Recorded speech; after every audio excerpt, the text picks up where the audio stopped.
እቺን ግለሰብ የምታቋት ይሄን ቪዲዮ እንዳታሳልፉት አንድ ቪዲዮ ልጋብዛችሁ እስከ መጨረሻው ግን ኮፒ ሊንክ ሼር ፖስት ያደርጋችሁ ተከታተሉኝ 666 ነው መሆነው ፈጣሪ ካልፈረደልኝ ልጆቼን እንደዚህ ተናግረው ሰይጣንን ማምለክ ጀምራለሁ ልጆቼን እንደዚህ ተናግረው ፈጣሪ እሱ የፈጠረው ልጅ ማይሰማ ደንቆሮ ማይ ስለሷ ከማውራቴ በፊት በዚህ ሶሻል ሚዲያ ላይ ከብዙ ሰዎች ጋር እንገናኛለን በሐሳብ ላንግባባ እንችላለን አንድ አይነት ሐሳብ ላይኖረን ይችላል ከሰውም ጋር ልንጣላ እንችላለን ነገር ግን ወደ ሰው ደካማ ጎን አንሂድ ወደ ቤተሰብ አንሂድ ወደ እናትና አባት አንሂድ ወደ ልጆች አንሂድ ምክንያቱም የተገናኘነው ከነዛ ሰዎች ጋር አይደለም ከማንኛውም ሰው ጋር ስንገናኝ ጉዳዩን ከዛ ሰው ጋር መጨረስ አለብን እሷ ደግሞ ልጆቿን ስለሰደቡባት አላህን ክዳ የሸይጣን አምላክ ይሆናለው እያለች ነው ሱብሃንአላህ እውነት ለመናገር ልጆቿን ከሷ በላይ እየሰደባለ እንዴ ከዚህ በፊት ሙስሊም ሆነው የተወለዱ ሙስሊም ሆነው የተፈጠሩ ልጆቿን ክርስትና አስነሳው ብላ በአደባባይ በኩራት ስታወራ ነበር ከዚህ በላይ ለነሱ ስድብ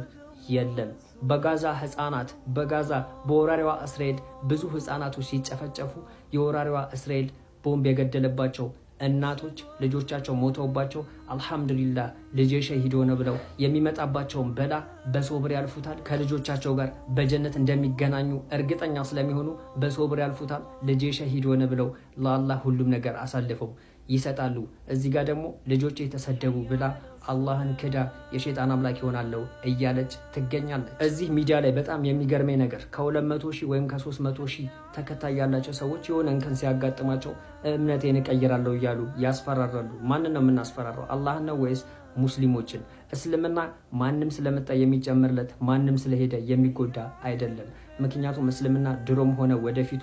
የሰው ችግር የለበትም የሰው ቁጥር ችግር ኖሮበት አያውቅም ወደፊቱ አይኖርም ስለዚህ ሁላችንም ልንገነዘብ የሚገባው ምንም አይነት እንከን ሲያጋጥመን ምንም አይነት ችግር ሲያጋጥመን ይበልጥ ወደ አላህ የምንቃረብበት ካላህ ጋር የምንታረቅበት አጋጣሚ እንጂ አላህን ክደን ወደ ሌላ የምንሄድበት ከመስመር የምንወጣበት ከመንገድ የምንወጣበት አይደለምና ሁላችንም ቢሆን ልናስተውል ይገባል ሁላችንም መጨረሻችንን አላህ ያሳምረው ሙስሊም ሆነን ተወልደን ሙስሊም ሆነን የምንሞት አላህ ያደርገን እቺታችንም ጭንቀት ላይ ከሆነች አላህ ከጭንቀቷ ይገላግላትና ወደ ቀልባችን